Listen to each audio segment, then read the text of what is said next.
excited to have another round here with Titus Talks Talent, and we have Susan Collins, Talent Acquisition and Employment Branding at Talbots with us today. Susan, thanks so much for joining us. Thank you for having me. I'm excited to be here, Ben. Absolutely. Well, hey, let's jump into it. Our topic here for today is interviewing and assessing candidates to see, how are you getting the right person hired for the position. So we'd love to learn what's your process? What are the things that you guys focus on in your interviewing and assessment strategy?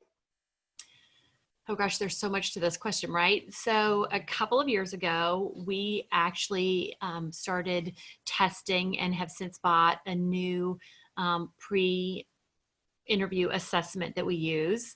And what that does for us is it actually tells us a candidate's natural work behaviors. So we feel like when a candidate walks into the interview, we have a better understanding of who they are and how they behave at work. And then we can ask questions to ensure that against how they behave at work, what other skills and tools, what other skills have they learned to be able to compensate for some of their shortfalls, right? Because there's no unicorn in the world, right? Like everybody's like, I'm a unicorn hunter. I'm going to find the perfect candidate. There is no perfect candidate. So when we sit down with a hiring manager, we want to understand like what are the non-negotiables, and then we look at the work behaviors of the candidate based off of the OAD assessment, and then we interview for some of those other pieces that they might need and see how those skills have developed and if we think that they can do the job.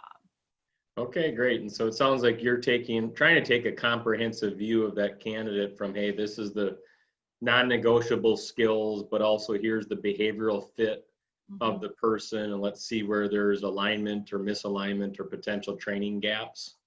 Is that fair to say? I think that's fair to say. No, awesome. That's great. I love that. I love that you're kind of taking that holistic approach to it. How do you train the hiring managers, on doing something on a more of a systematic approach? A lot of times we run into companies that it's kind of like gladiator hiring, right? Kind of thumbs up, thumbs down. They just kind of make a quick first impression of a candidate.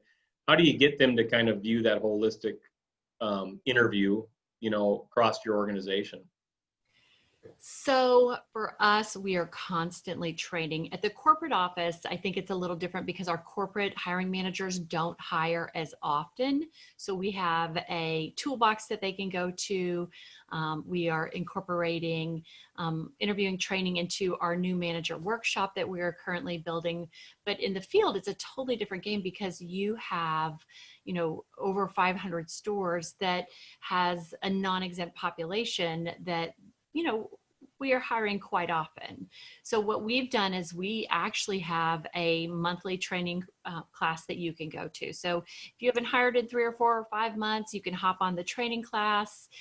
We actually went through a brand new run through. This is kind of funny that we're talking about this right now because we are introducing new interview guides this next month. And so we've revamped the interviewing process because we really want to talk a lot about,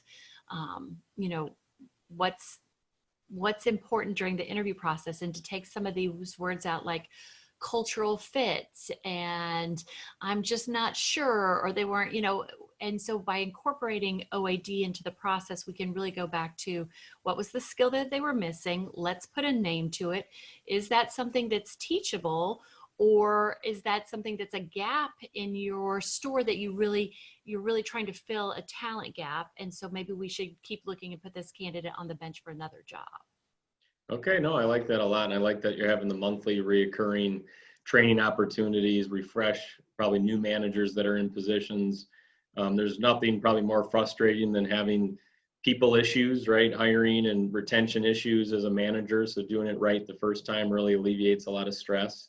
How about diving into, you have that non-exempt workforce and you have to kind of make those quick snapshot decisions. Do you have a basic interview guide for managers to go through with people, or is there kind of a series of questions, or kind of how do you try to, kind of organize that process for that higher volume approach?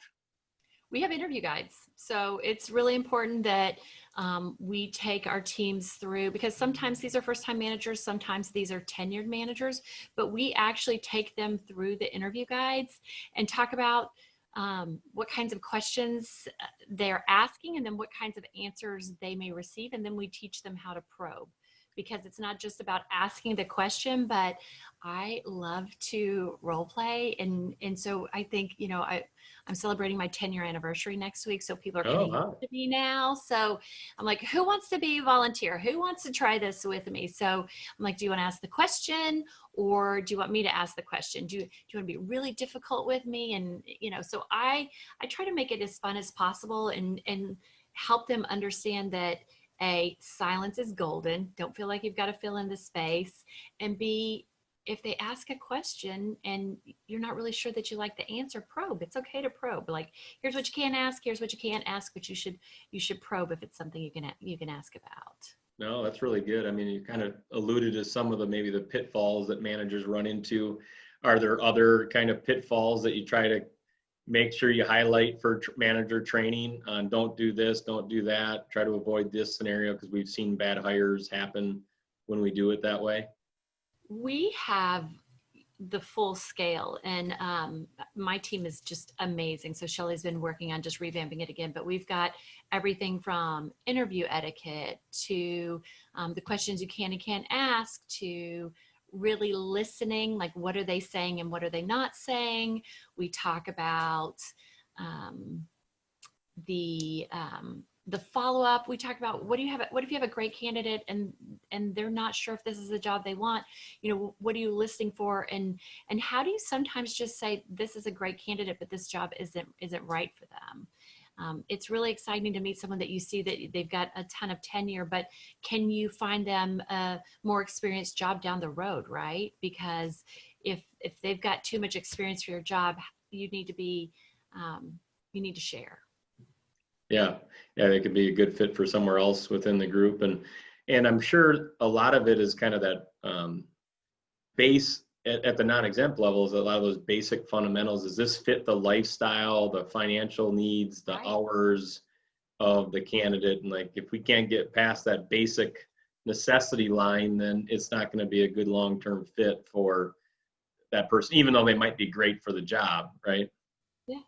Retail is an amazing career, whether you're in the corporate office or you're in the field, because you can do so many different things. You think about a store manager is the operations manager. They have to have a flair for creative and visual, and they need to manage people. And I think in retail, we especially teach people how to develop and coach people and get them to the next level and help them grow careers. Uh, and we definitely see that because there is always movement in stores, and we've got a pretty good track record of moving people into the office too. If you want to move to Boston, you can move to the office. That's sometimes the trick. It snows there. But I think that it's really important that we're teaching people that it's okay just to have honest dialogue and to tell them what the job is. We're going to be on our feet. We're going to do this. Or if you're in the office, you have to understand Excel, but explain all of those key pieces and what we can teach and what we can't teach. Great. How about kind of one final question is do you do anything different when it gets to your leadership hiring within the business? Do you have a different process or extra steps that you incorporate? I think that the most important thing is that we have a regroup. We don't do scorecards, but we actually do regroup the team and come back together on a conference call and talk about what everybody heard. And then we also use OAD again to talk about their onboarding. So we know that this person has a really high attention to detail. So we want to make sure that we're giving them a mentor, if that's not their leader, but a mentor that's going to be there to be able to answer all of the questions that they need. If the person is a really big picture thinker, but maybe doesn't have the amount of detail, then we want to give them a mentor that helps them with the guardrails and helps them understand the details that are important. So we've really taken that piece, not only from a regroup standpoint, but to onboarding standpoint too.